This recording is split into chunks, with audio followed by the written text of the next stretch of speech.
ഇന്ന് വന്നേക്കുന്ന ഒരു ഡിഷ് ഇവിടെ നമ്മുടെ പനീറുണ്ട്, ചേമ്പുണ്ട്, പച്ചമാങ്ങയുണ്ട്, തേങ്ങാപ്പാലുണ്ട്. അപ്പോൾ പനീർ, ചേമ്പ്, പച്ചമാങ്ങ കറിയാണ്. ഓക്കെ, അപ്പോൾ ആദ്യം തന്നെ നമ്മുടെ ഈ ഡിഷ് ഉണ്ടാക്കുന്നതിൻ്റെ ഒരു ബേസിക് പറയും. ഇത് ഒരു കേരള ഡിഷാണ്, പക്ഷേ അതിനകത്ത് കുറച്ചുകൂടെ നമ്മളൊരു വെറൈറ്റി ട്രൈ ചെയ്യാണ്. അപ്പോൾ അത് ബട്ടറിനകത്ത് കുറച്ച് ഗാർലിക്കും ജിഞ്ചറും പച്ചമുളകും കൂടെ ഒന്ന് വഴറ്റിയെടുത്തു.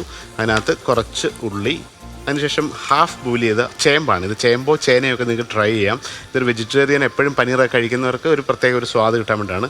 കുറച്ച് ചേമ്പിട്ടു, പനീർ, ഇത് ബട്ടറിൽ ഇതെല്ലാം കൂടെ ഒന്ന് സോട്ട് ചെയ്തെടുക്കുകയാണ്. സോ ഇത് ബട്ടറിനകത്ത് നമ്മൾ ചേമ്പും പനീറും ഈ പറഞ്ഞ ഇതെല്ലാം കൂടെ ചെയ്തിട്ടൊന്ന് വഴറ്റിയെടുക്കുകയാണ്. ഇതിന് പുളിക്ക് വേണ്ടിയിട്ട് പച്ച മാങ്ങയാണ്. ഇതൊരു മാങ്ങാക്കറി തന്നെയാണ്, പക്ഷേ ഇത് മാങ്ങയും കൂടി ഇട്ടു.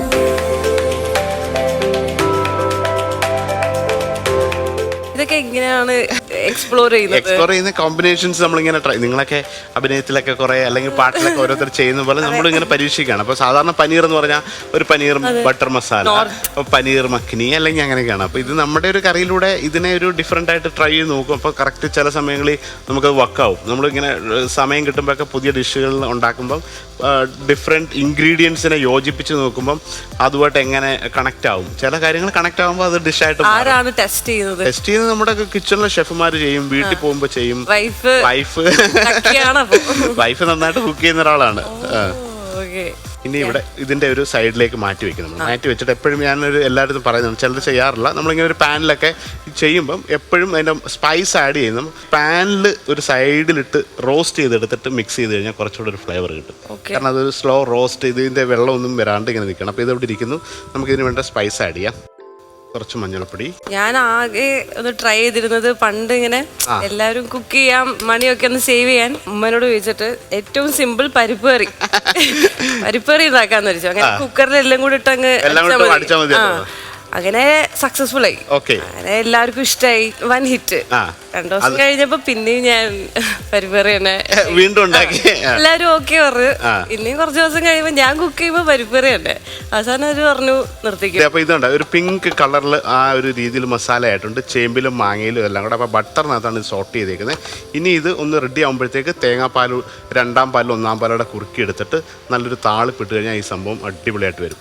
ഇത് ചോറിൻ്റെ കൂടെ കഴിക്കാം, അത് വേണമെങ്കിൽ പിന്നെ ഈ റൊട്ടിയുടെ കൂടെ കഴിക്കാം. അപ്പോൾ ഈ പുളി അധികം ഇഷ്ടമില്ലാത്തവർക്ക് മാങ്ങ വേണമെങ്കിൽ കുറയ്ക്കാം. സോസൊക്കെ നല്ല കുറുകി വന്നിട്ടുണ്ട്. ഇനി അതിൻ്റെ ഈ പാലൂടെ ആഡ് ചെയ്യുന്നു. നമ്മുടെ ഒരു ആലപ്പുഴയിലൊക്കെ ഒരു മീൻ മാങ്ങ. ഓക്കെ, അപ്പോൾ അതിൻ്റെ ഒരു വെജിറ്റേറിയൻ വേർഷനാണ്. അവർക്കും വേണ്ട എന്തെങ്കിലുമൊക്കെ സന്തോഷങ്ങൾ. എല്ലാം എപ്പോഴും വെറുതെ ഒരു വെജിറ്റബിൾ കുറുമയും കടലക്കറിയൊക്കെ കൊടുത്താൽ പോരല്ലോ. അപ്പം വെജിറ്റേറിയൻ കഴിക്കുന്നവർക്ക് ഇപ്പോൾ ഒത്തിരി പേര് ഇത് കണ്ടുകൊണ്ടിരിക്കുന്ന പ്രേക്ഷകർ വെജിറ്റേറിയൻസ് ഉണ്ട്. അതല്ലെങ്കിൽ നോൺ വെജ് കഴിക്കുന്നവർക്ക് ഇതൊരു വെറൈറ്റി ആയിട്ട് ട്രൈ ചെയ്യാൻ പറ്റുന്നതാണ്.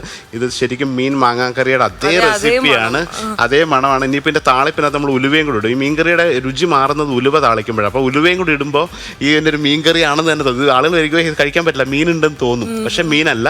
ആ ഉലുവയുടെ താളിപ്പിലാണ് മീൻകറിയുടെ ടേസ്റ്റ് വരുന്നത്. അപ്പോൾ പുളിക്ക് പച്ചമാങ്ങയുണ്ട്, തേങ്ങാപ്പാലുണ്ട്, ബാക്കിയൊക്കെ സെയിം ആണ്. നമ്മൾ ആദ്യം അത് ലേശം കടുകിടുന്നു, കുറച്ച് ഉലുവ, കുറച്ച് വത്തൽമുളക്,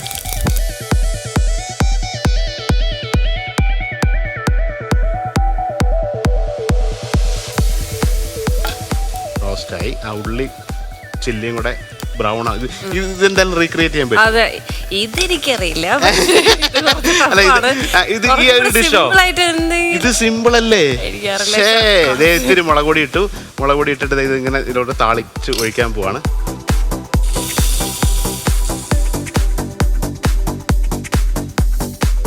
ഇതിനെ ഒന്ന് ജസ്റ്റ് ഒന്ന് മിക്സ് ചെയ്യാണ്ട് ഇതേപോലെ തന്നെ വെച്ചിട്ട് കുറച്ചൊന്ന് നല്ല മണം ഇല്ലേ?